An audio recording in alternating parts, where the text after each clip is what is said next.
কাকু মায়ের দিতেছে রে, দুনিয়ার টিয়া হইতেছে, ঠিক আছে?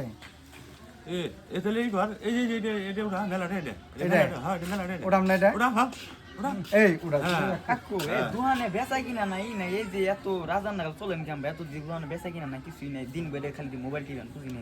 বেটা যা বড়ি তাই 2 গুণে পায়, 3 গুণে, 5 গুণে, 7 গুণে, ঠিক আছে? কি কোন কাকু? এইটাই দে আমার চলতাছি আই বর্তমানে। কাকু আমি কেবল কাকু গরু বেচে আনলাম কাকু, আমার তাহলে কাকু 2 গুণ করে দেন কাকু। গরু বেচাইছ? হ্যাঁ, কাকু। কয়টার গরু বেচছ? গরু বেচে 1 লাখ টাকা কাকু, গরু বেচে কাকু। তাই? হ্যাঁ কাকু দেন। তাহলে দাও একটু বস হয়ে যায়, বসতে হইব, ঠিক আছে? আমি একটু বইরা নই, তারপরে দিতাছি তোমারে। কিছে কাকু? এক গুণও জানে শেষ হয়ে গেছে গা। কি আসিস আমার? হ্যাঁ। আই এর কাকু আমি কি করলাম, আমার গরু বেচে টিয়া কাকু। প্রিয় বন্ধুরা, এতক্ষণ আমরা যাই করলাম আপনাদের দেখানোর জন্য। তো আপনারা জুয়ায় কেউ এরকমভাবে আসক্ত হবেন না। যদি আপনারা জুয়ায় আসক্ত হয়ে যান তাহলে আপনাদের ফ্যামিলি নিঃস্ব হয়ে যাবে, আপনিও নিঃস্ব হয়ে যাবেন। অতএব জুয়া থেকে আপনি বিরত থাকুন, ভালো থাকুন, সুস্থ থাকুন, নিজের জীবনটাকে সুন্দরভাবে গড়ার চেষ্টা করুন। ধন্যবাদ।